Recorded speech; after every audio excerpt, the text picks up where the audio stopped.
everyone. Happy Friday. Happy April, 30th. Thank you for being with us today for the fourth installment of VCHealth. This is our new program that we've kicked off this year in January to focus on entrepreneurship and mental health.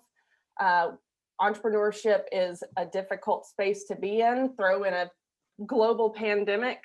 And this program is extremely necessary. So we were happy to answer that call along with our presenting sponsors, Bridgeway and Chenal Family Therapy. So thanks to those guys. Today's topic is all about mental health, entrepreneurship, and children. So the last one, if you attended last month's, you might remember the topic was entrepreneurship, mental health, and spouses, partners. So we're taking a deep dive into the different relationships that entrepreneurs have and how to make sure they can stay healthy. And that if they're not, you can spot red flags and all that makes entrepreneurs, progress. Before we get to all that, I want to give a big shout out to our sponsors. As I mentioned, our presenting sponsors of this program are the Bridgeway and Chenal Family Therapy. We also have some corporate sponsors, Frost Accounting Firm, Wright Lindsay Jennings, and the Little Rock Regional Chamber and Simmons Bank. So thank you to all of our sponsors for continuing to support these educational and entrepreneurship focused programs. Speaking of programs, we have several in the works that are coming up. May 14th, we have a Lift the Rock program. This is focused on an economic development resource and a resource that helps entrepreneurs, as well as the story of an entrepreneur that has seen some success. And so the next one is on May 14th, and that one we're going to spotlight the Conductor. Some of you may be familiar with the Conductor. They're out of Conway. This is an entrepreneur support organization, and they're going to talk about the Conductor, what you need to know about them. And then we're going to have Reich Dismuke, who's the owner of Golf IQ. And he started his business. He saw a problem, came up with a solution, and the Conductor helped him build out this business. So we're going to hear from both of those groups on May 14th at noon. So you can register for that. May 18th, we have a fireside chat with a guy by the name of Gokul Rajram. He is on the executive team of DoorDash. He's also an investor in Coinbase and Pinterest and several others, and he's worked for Google and Facebook. So he's got a wealth of knowledge, and he's specifically going to talk about leadership and culture, the dynamics of a team and lessons he's learned growing, working with these large, corporate businesses such as Facebook and Google and DoorDash. And what he's learned from Mark Zuckerberg and all the owners of these other companies and what he's learned along the way as well. So if you're interested in that, May 18th, fireside chat from noon to 1. And also on May 25th, we have a Lunch and Learn. If you are an entrepreneur watching today, the Venture Center offers a mentorship program. So if you've got a business or an idea and you want to be paired with a mentor, we can actually help you do that. And so on May 25th, we're going to take a deep dive in to learn about mentorship, why mentorship is important for entrepreneurs, how to go about finding a mentor, and everything you need to know about mentorship. So that's May 25th. All of these programs can be found on our website, venturecenter.co. You can also sign up for our newsletter through our website and also follow us on all the social media channels, Facebook, Twitter, LinkedIn, Instagram. We're on all those. So make sure you do that to keep up with everything that's going on and how we're supporting entrepreneurs from around the state. So with that, I'm going to go ahead and turn it over to Bruce Trimble, and he's going to kick off today's session on mental health, entrepreneurship, and children. Take it away, Bruce. All right. Thank you so much. As we get started, I want to let you know that April McSpadden, a licensed clinician, is available from 12 to 1:30 p.m. today to assist those who may be affected by these topics. April may be reached at 501-733-9789 by call or text. There's no charge for this initial consultation. After hours, you may call Chenal Family Therapy, the Bridgeway, or another provider. When we first met, I talked about some facts about the state of mental health before the pandemic. A 2020 report from the Mental Health America states that over 9% of youth have severe major depression. Over 12% of youth who identify as more than one race have severe major depression. 60% of youth with depression do not receive mental health treatment. and only 27% of youth with severe depression receive consistent care. The Arkansas chapter for suicide prevention reports that in 2020, suicide was the second leading cause of death for people ages 10 through 34. That's pretty broad, so let's focus more on the youth. According to the National Alliance on Suicide Prevention, risk and protective factors are the personal and environmental characteristics that can increase and decrease the likelihood of suicide in an individual or group. Although some factors cannot be changed, for example, an adolescent's family history of suicide, other factors can be changed, such as getting treatment and reducing access to lethal means. Effective prevention efforts should seek to reduce risk factors and increase protective factors. The following are 2 key points about risk and protective factors. Suicide risk is usually greater among people with more than one risk factor. And risk and protective factors in an adolescent's life may change often, even daily or weekly. So here are some of those red flags to look for in adolescence. The behavioral health or issues, the personal characteristics, the adverse or stressful life circumstances. And one of those I want to point out that's something that is been prevalent ever since the advent of social media is cyberbullying. And then access to means. And here we're not just talking about guns, we're talking about alcohol and medication. So if you notice any of these signs, do not hesitate to discuss treatment options for your child. Now that we have discussed the risk factors, here are some protective factors, steps we can take to improve the mental health of our kids, focusing on the individual characteristics and behaviors, supporting the family and other social support, school, health and mental health care, and access to means. Discussing mental health with a person of any age can be challenging, especially with kids. So if you need help, please reach out.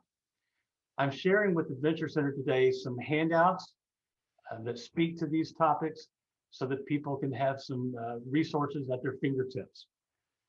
Once again, thank you for your time today. At this time, it is my pleasure to hand it off to my friend and colleague, Ken Clark. Woo! Thanks, Bruce. As always, y'all, Bruce is a great partner. Bridgeway is an amazing place. We at Chenal Family Therapy believe deeply in what they do. So should you ever find yourself in an acute crisis type situation, they're our first call after 911. They should be yours as well. I'm going to talk a little more on the kind of blocking and tackling of raising a family in the shadow of an entrepreneurial endeavor. For those of you that don't know me, I am a licensed marriage and family therapist who is a former Wall Street guy. So I've kind of done both the business world and the therapy, the soft skill sides of things. My 2 sons were raised in the shadow of a business that went from $75,000 in revenue the first year to probably $11 or $12 million this year.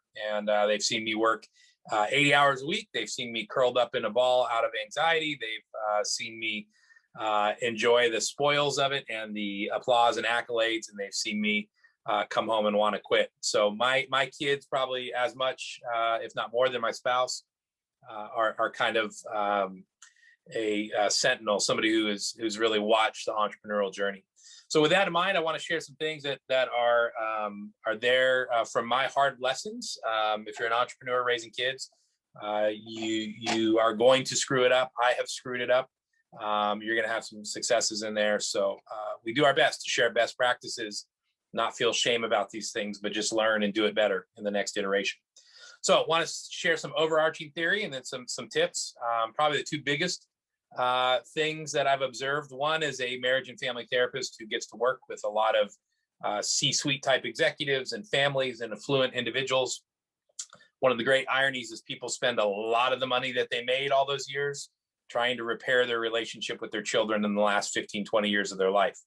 And that's one of the great ironies, right? Is that you make all this money, you're doing it for the family, all that kind of stuff. And in the end, we alienate, isolate, fail to connect with our kids, the things that are most important. And most of us would give all of that back to not have that relationship damaged. Number two, you've got to realize, especially if your kids are younger than middle school, even then, but in those key developmental years, 0 through 10, you are their world, right? You are their sense of is everything okay?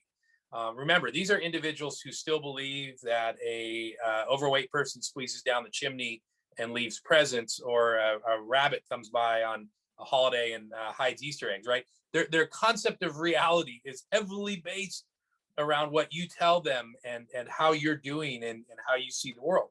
We know things like racism and chauvinism and all these things can very much be inherited. So can anxiety, stress, and some of those things that are there in the business. So we need you to realize, we all need to realize that how we experience the entrepreneurial journey greatly shapes how they perceive of the whole world, whether things are stable, safe, not, etc. So some points I'm going to give you. Number one, on the protecting your relationship with them, protecting your own heart from heartbreak. There's 2 R's I tell entrepreneurs and workaholics of all kind to focus on, which is regret and resent, right? We want to make sure that when you get to the end of being a parent, you don't regret missing out, right? And that takes you sitting and going, what if I got to the end of them being a kid and realized I didn't do, I would spend the rest of my life kicking myself. You know, my dad never made it to the T-ball games. You know what? I don't want to be that dad or mom. You know, I got to make sure I don't do that. So we want you to do this proactive exercise about what will I regret if it doesn't happen for my own kids. Easiest way to come up with answers is look at your own childhood. What did you really value? We always had family dinner, whatever it is. Or what did you really come to feel the pain of not having? You know, somebody was never around, or I never had somebody there for me in a pinch, whatever. Those are the things that you'll regret if they're not there. Resentment is looking at it from the other angle, right? Not from your loss, but from your kid's loss. When your kid gets to be a grown-up, right? What will they hold against you when all is said and done? You know, for me, the irony, of course, right, is I own a huge mental health practice. If my kids end up in therapy someday saying, my dad had time to listen to everybody else's problems, but not mine, I'll be kicking myself, right? They should not be able to hold that one over my head. So we want to look at things through our kids' eyes and what are they keeping score on? What will they miss out on? And a lot of that's going to be noticed around what do they repeatedly ask us for? But more importantly, what do you see them giving up asking us for, right? The moment that your kid goes from saying, hey, will you play Monopoly with me tonight, to not saying that because they know there's just no point. You never have the time. You never say yes, or whatever it is, right? Watching SpongeBob.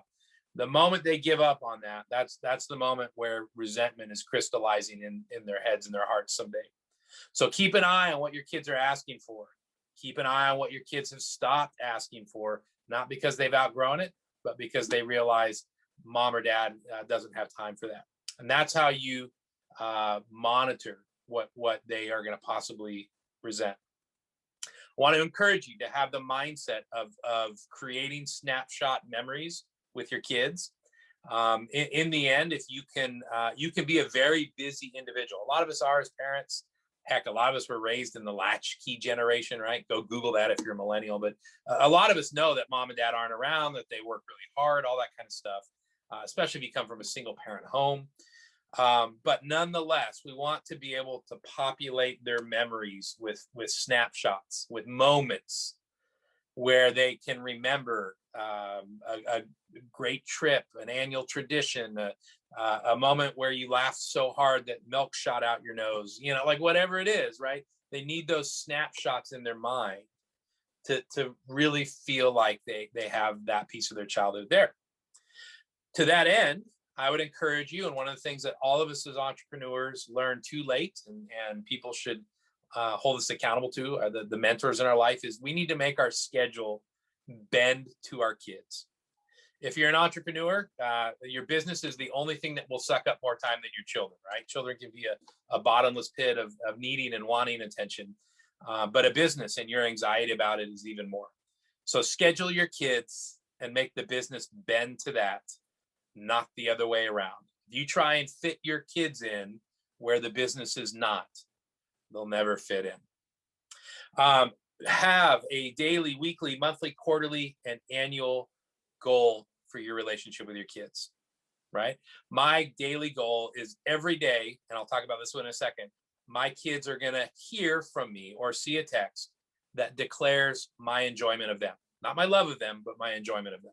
So that's number one, right? You have a daily thing that every day you try and have that be your one thing that your kid knows. I don't care if you make them peanut butter toast in the morning or hug them at night or say prayers with them or whatever it is. Have a daily goal as far as creating a safe and solid childhood for your kid. You should have a weekly one as well. I don't care if it's we hike Pinnacle every Sunday or we watch a movie every Friday night or Thursday morning is Waffle House morning. But create a weekly ritual with your kid. Do the same thing on a monthly basis, quarterly basis, and an annual basis. As we get out to monthly, quarterly, annually, those might be the trips. Those might be, once a year, we always decorated the house for the holidays together, whatever it is.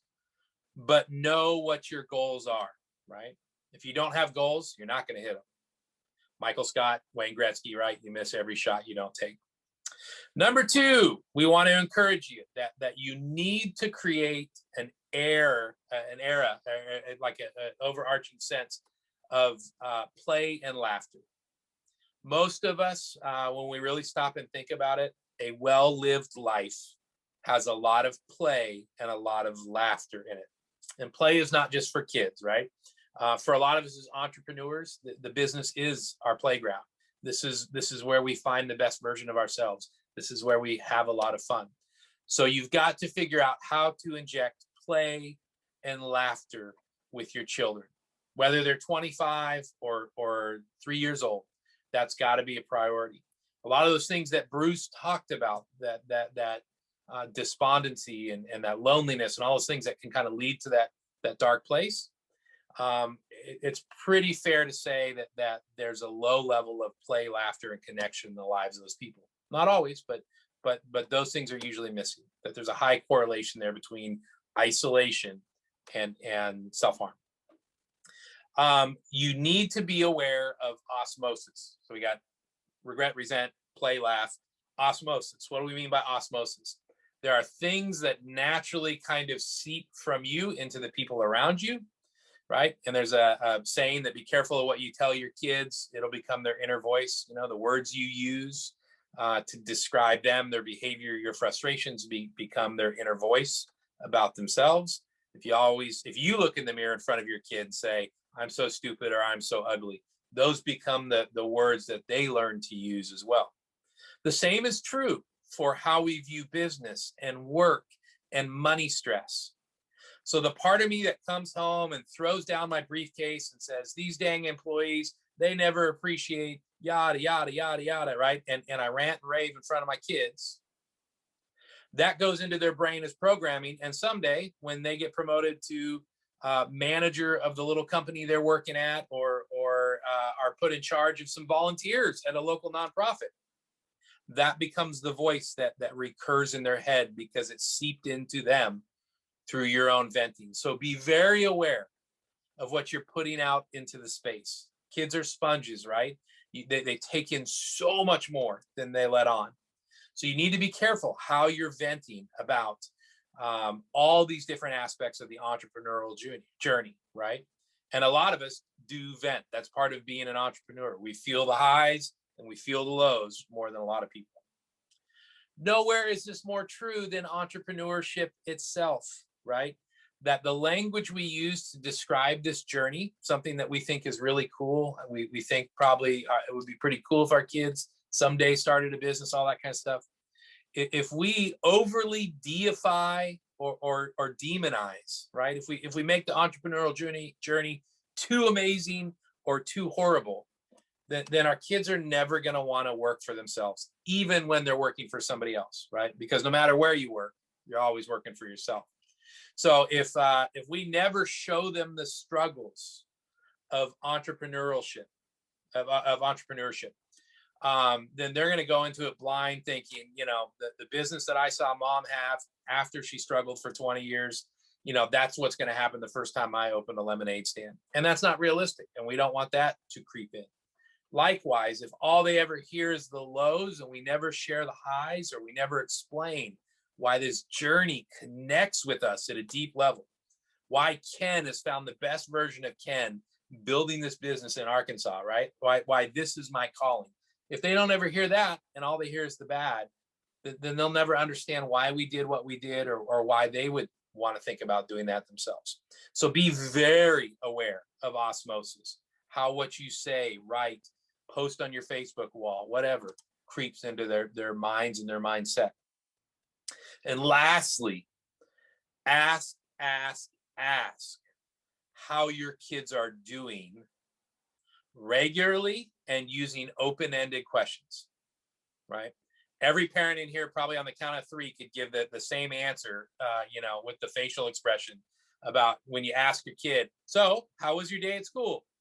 Fine, right? Like we all know that, like, standard answer where they don't open up, they don't want to open up, they want to go watch TV and eat a snack. We need to learn to ask our kids open-ended questions, so we do get an early warning system to the highs and lows in their life. So we know that there's something coming up that they don't want us to miss, or we know that they're really struggling. So I asked my kids, hey, what was the best part and worst part of your day today? Hey, since I got a kid at college, I haven't seen you in a couple of weeks. So what's been your favorite part of college this last 2 weeks? What's been the worst part? Easiest and hardest, whatever. Create a spectrum and make them answer at both ends. And then ask follow-up questions. I'm gonna give you a tip as an adult. I'm surprised how many adults struggle with making conversation. The easiest way to make conversation with your kid or anyone is what I call the Wikipedia technique, right? And the Wikipedia technique is this. I also call it hyperlinking. And we all know, I'm gonna explain the anecdote. You know how you start on Wikipedia and you went in to look about Prince Philip or somebody who just died, and you end up reading about the Queen of England, and then somehow you click on a link and you're reading about Queen, the rock band, and then you're reading about Freddie Mercury, and then you're reading about Mercury, the element, and then the planet. And like, that's Wikipedia, right? Like, you just go down this rabbit hole of how did I ever get on, bathing habits of chinchillas or whatever. I started by reading about the prince. That's what we want to do with the people that we're trying to listen to and care for. So when you listen to an answer to the question that you've given, it's really simple, right? There's 4 basic parts to the sentence. There's 4 links that you can click on when your kids start talking, right? Noun, verb, adjective, adverb.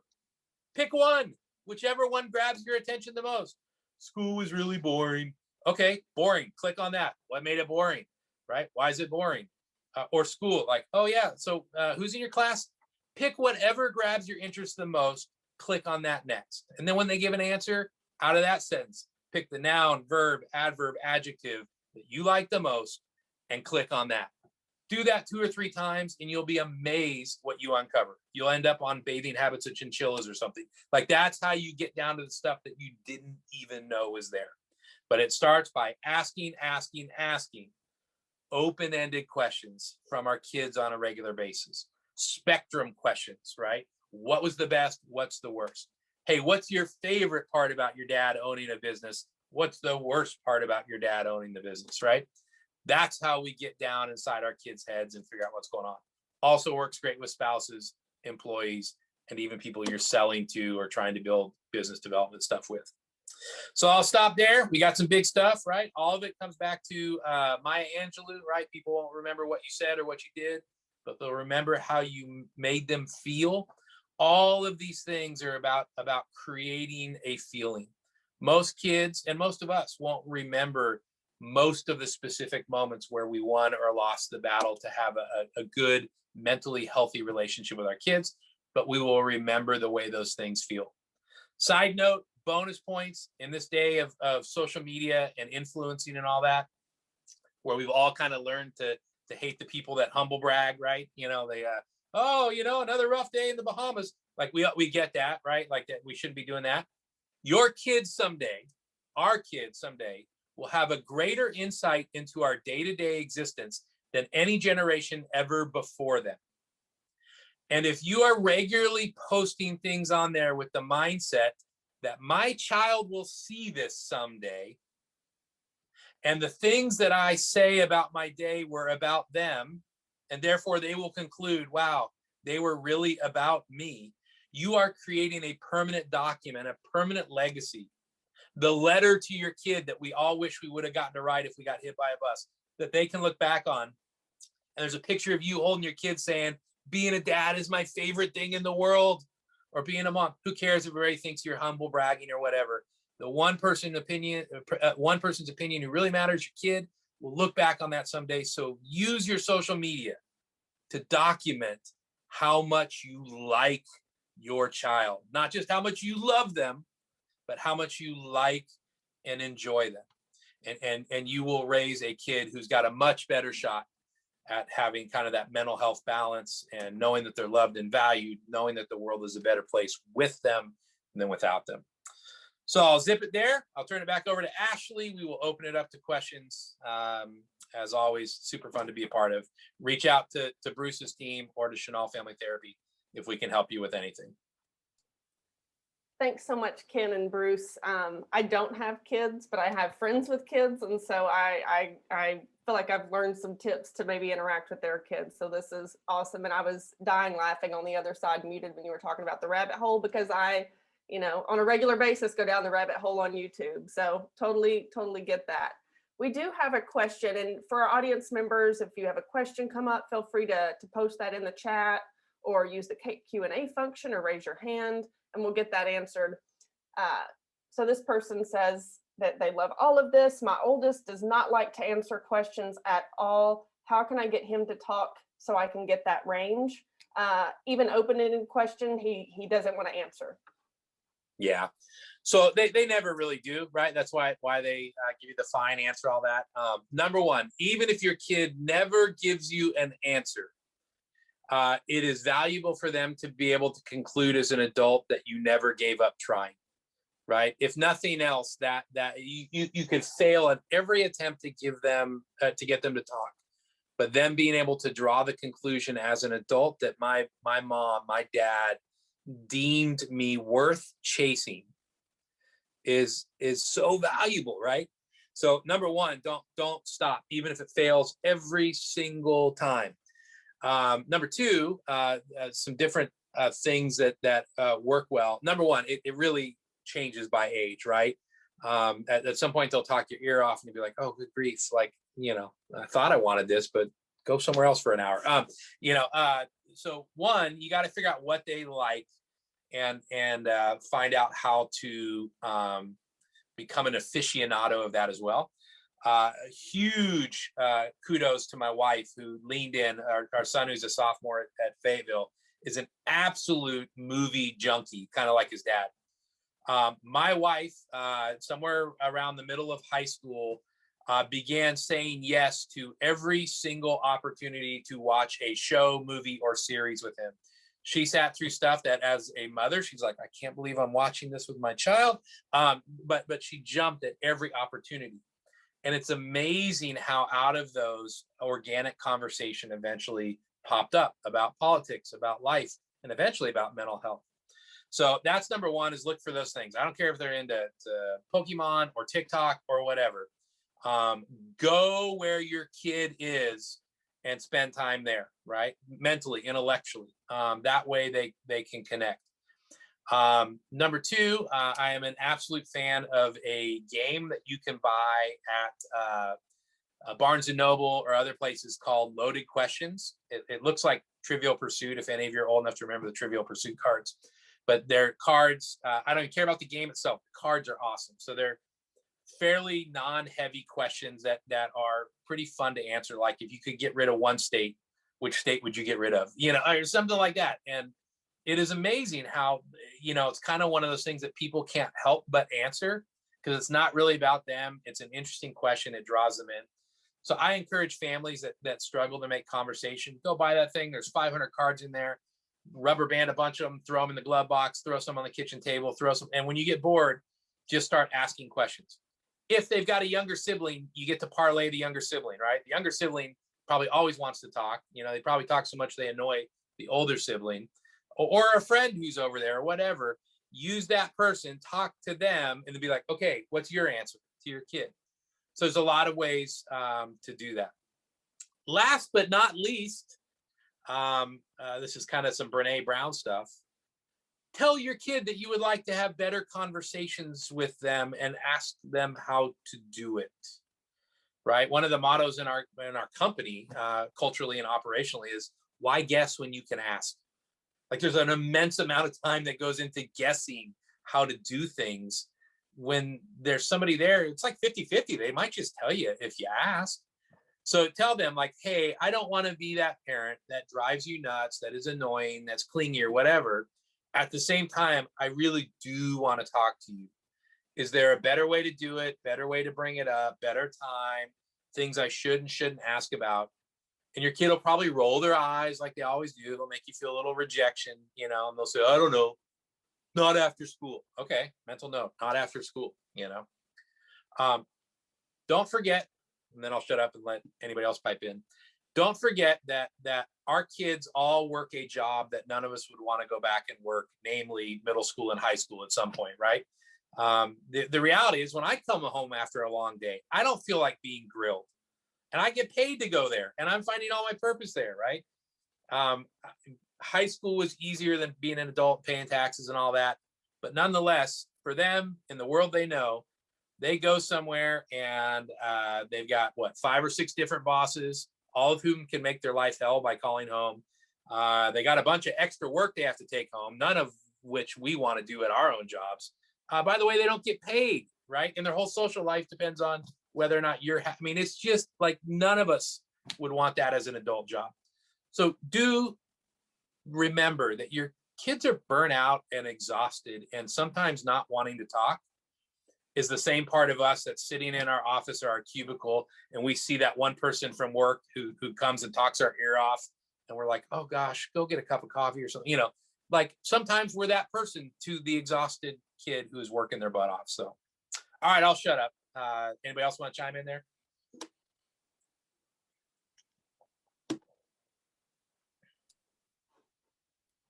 I do text the daylights out of my kids, by the way.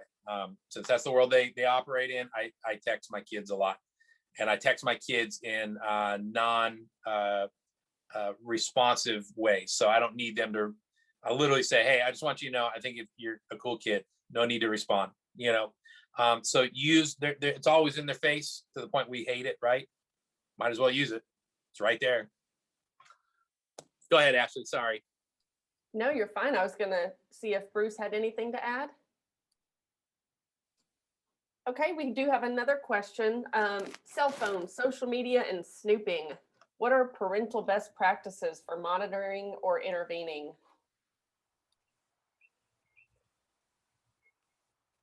Well, as a parent, I'm unapologetic in my right to snoop or monitor or whatever. I'm a little old school. I just don't believe that you get a right to unfettered privacy. It's not your room; it's my house. Having said that, you need to learn to let go of that stuff as your kids get older, or they'll have to become better at hiding things, and you're going to have to let them make mistakes. But in this day and age, with opiate addiction and suicidality and things, like there's things you just can't find out after the fact. One of my favorite moments is when people come into therapy for the first time with their 12 or 13-year-old that they caught smoking pot. And so the family's there, like, emergency crisis. And mom or dad has the brilliant moment where they look at their child and say, you're going to have to earn my trust back. And I almost always immediately look at the parents and say, what the hell is wrong with you that you trusted a 12-year-old? Like, what have they ever done to demonstrate? Like up until a year or two ago, they thought somebody came down the chimney and left presents. Like, You should not trust a 12-year-old. They're not good decision makers, right? So parents need to realize it's still their job to be a parent and protect. At some point, you do have to let go. At some point, you have to overlook the beer can in the trunk, all that kind of stuff. But especially during those developmental years, especially during the impulsive and reckless 12 to 16, 12 to 17 years old, you've got to be in their stuff. So in our house, cell phones were always available for mom and dad to look at on the spot. We tried very hard to do the no cell phones in bed at night. Like a lot of kids, they find the old cell phone and hook it into the internet and hide it under their mattress or something. No doors closed when people you're attracted to are over. We're that parent. We still have Life 360 on our kids' phones, even the college kid's phone. He thought we were the most horrible parents in the world till he got in an accident driving up there, and we knew exactly where he was. He's like, whatever, it's fine. I mean, be unapologetic about it.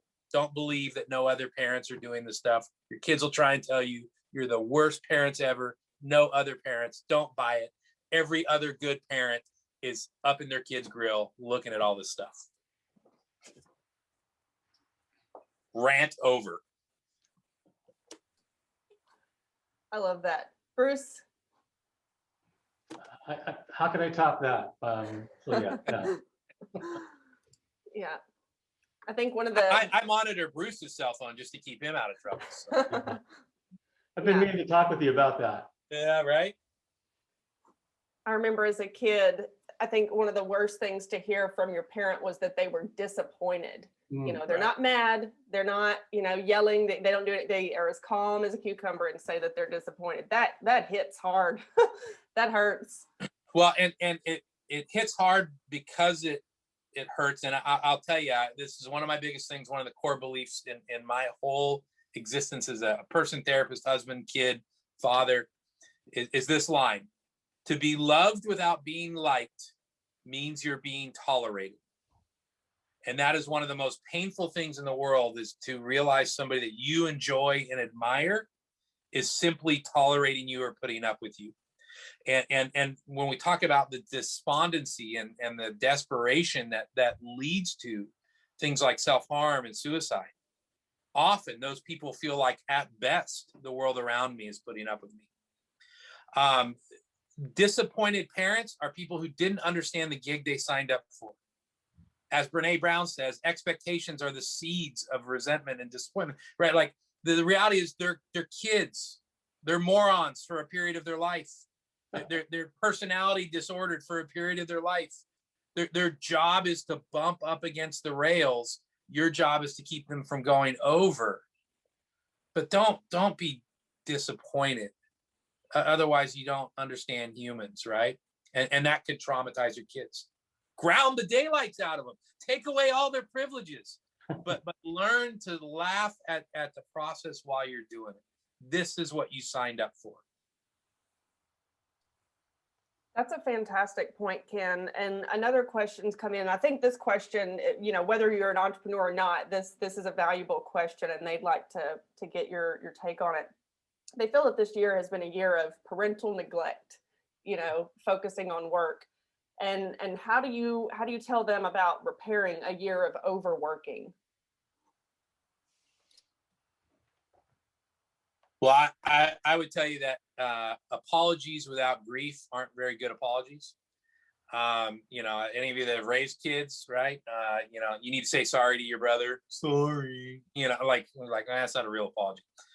It doesn't occur in adult life either, right? When my wife's got me dead to rights on something I've done wrong, and she's like, I need an apology. I'm like, it's fine, sorry. She's like, that's not a real apology. We need to see something bother somebody to believe that the remorse is real. We need to see grief. We need to see them apologizing again after we've said it's okay, to really realize like they get it. And because they get it, they're not going to hurt us with this again. So I would tell you that whatever you do to repair, and entrepreneurs are serial overworkers. I'm not sure that one's going away. COVID was just a fun excuse for a bunch of us to hide out and work 18 hours a day instead of 12. if we don't show our kids some grief that they missed out, that we were unavailable, if it doesn't bother us in a way that's visible, I don't know why they would have any hope that it would change. So I think that's number one. Bruce, any thoughts? No. Two, then plan something. Pick a date, make it happen, right? We all know that as entrepreneurs, ideas are worthless without action, right? That probably a lot of what we've accomplished as entrepreneurs is because we believe that perfect is the enemy of done, right? Like, let's just get it launched. We'll deal with the complaints after it goes out. You know, like we're just make it happen kind of people. So pick something, make it happen. Book a flight to Austin, Texas, even though you don't know where you're staying or what you're going to do, right? Just go, just grab your kids and do something. Go to the Travelers game, go see a minor league game. They don't have tickets. If it gets rained out, go to a movie. Just start doing stuff.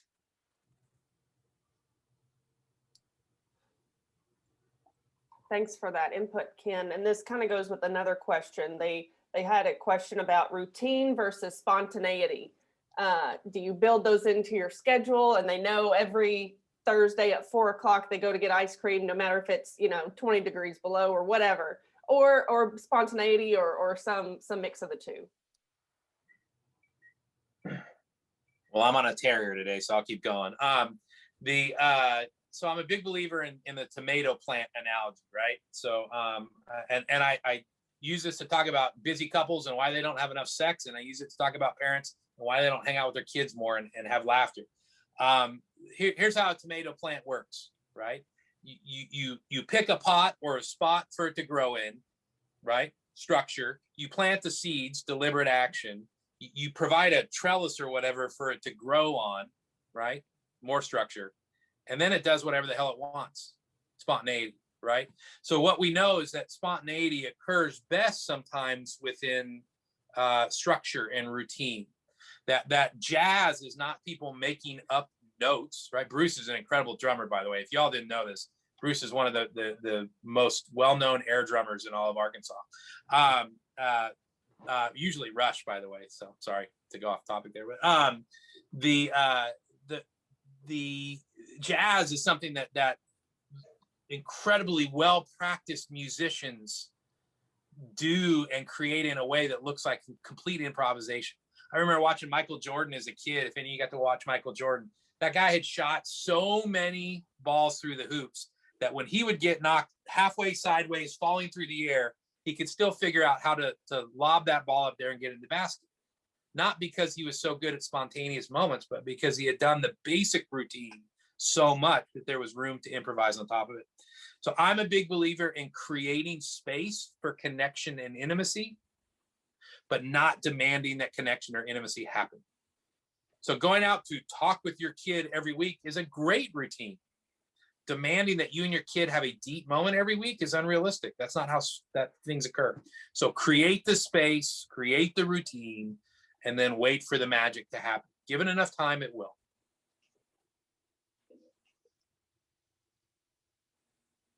Bruce, what's the best song to air drum ever? Top of your list.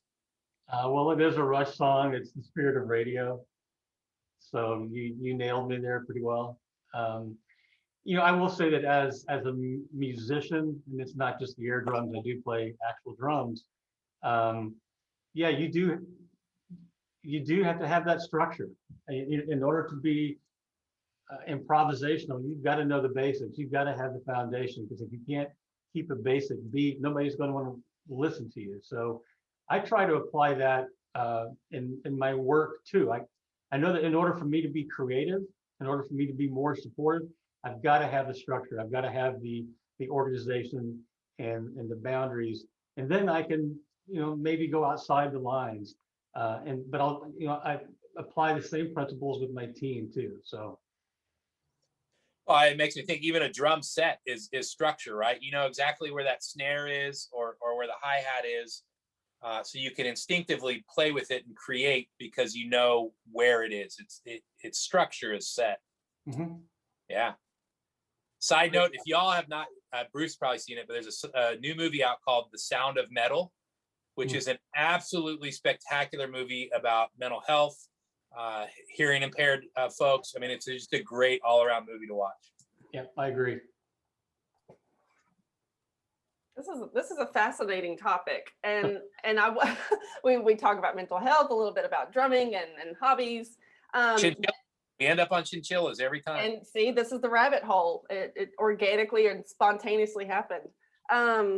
So for any parent that is struggling to connect with their child, or they think that they need, to have some therapy and some intervention, can you talk to us about the process, both Ken with Chenal Family Therapy, Bruce with Bridgeway, if it's a little more serious? Talk to us about what that might, be like. So I'll talk on the outpatient side. Bruce, probably a great place to end, can talk about the inpatient side if stuff gets ramped up.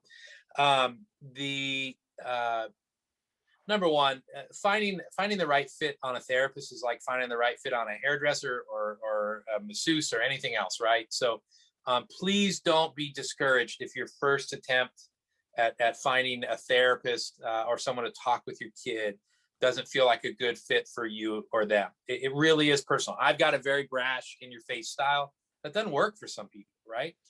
Don't work for a lot of people, but so number one, stay at it. Number two, ask around.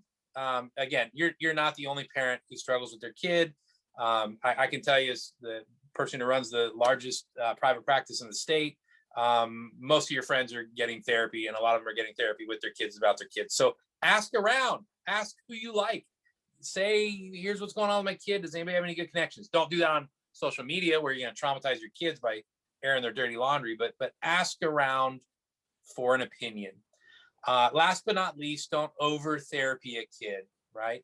The goal with kids is to couch break them, like you house break a dog, couch break kids. You want them to learn that therapy is this place that you can go and process, that it's not just remediative. We don't just go when we're really broken, but it's just a good thing to clear the decks once in a while and talk to somebody. So if you're taking your kids to therapy, you better be getting yourself, by the way, right? Like that normalizes it. That says that it's okay for mom and dad.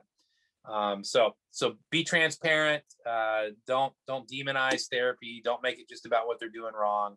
Ask for advice. Don't give up. Bruce? Yeah. So in the event that somebody, of any age, child, adolescent, adult, seniors, are working with a therapist like Ken or his competitors or other folks in this practice, and that person feels that the medication, if that's part of the treatment, or the therapy is not working, it'll be up to the clinician to say, you might benefit from an inpatient stay, or you might benefit from partial hospitalization, which is a lot like day treatment or even intensive outpatient. So those are options for folks, and they can contact us at our toll-free number. Folks can come here to be assessed. We can send people like April out to be assessed, not in people's homes, but at clinicians' offices. And, we can work with them. And even folks who are not connected with a therapist, if they happen to call us and they don't meet criteria for our level of care, we can put them in touch with a therapist within their zip code. So, and we're here 24/7. And I want to throw out there somebody who sends, we send a lot of folks who need help over to the Bridgeway. I can vouch for the fact that the Bridgeway is not trying to hold on to people for the next 9 months of their life. It is a place to get your feet under you, to catch your breath, to get some roadmaps for treatment, but it is not you don't need to be afraid of your kid going there and never coming back or something. What's your average stay on a kid who's had a suicidal attempt or something like that, Bruce? About 5 to 6 days. So on the adult side, it's usually longer, around 7 days. Same is true with medical detoxification, but yeah, on the child adolescent side, 5 to 6 days. Because we're trying to stabilize, get them back home, get them back with the therapy, so they can continue with the school, the community, and get on with their lives. So I just want to throw that out there because I think what Bruce and the Bridgeway does, there's some old notions from 50 years ago that, you're in a rubber room and you never see this person again and all that kind of stuff. It is dignified and humane and goal oriented. That they get people in and out after getting them stabilized. So it's a great short-term solution for a situation that's become difficult to handle. Thank you both so much for your insight and expertise on this topic. I feel like lots of valuable questions have been answered. You guys continue to show that you guys are resources and willing to help folks, which is always great. Again, Ken Clark at Chenal Family Therapy, Bruce Trimble at the Bridgeway. We appreciate both of you for taking the last hour of your time to talk to our audience. Also our corporate sponsors, Frost Accounting Firm, Wright Lindsay Jennings, the Little Rock Regional Chamber, and Simmons Bank. Again, I want to mention that this is a monthly series. So every month we talk about mental health, entrepreneurship, and question mark. So we will come back next month and talk about those pieces along with failure. This is a stigmatized topic. I know this is a juicy topic that we're going to get more interested in and take a deeper dive into. And so for next month's VCHealth, Bruce is going to give high-level information about failure. Ken is actually going to moderate a panel of entrepreneurs and talk about failure and those hot button issues for all of them. So stay tuned for that. That's coming up at the end of May. We'll make sure that the registration links are open and you can be a part of that as well. Thanks again so much, Ken and Bruce, for your time today. We hope you enjoy this beautiful weather. Get out there, get outside, have a great rest of your day, and we hope to see you all again soon. Bye, everybody. Thank you.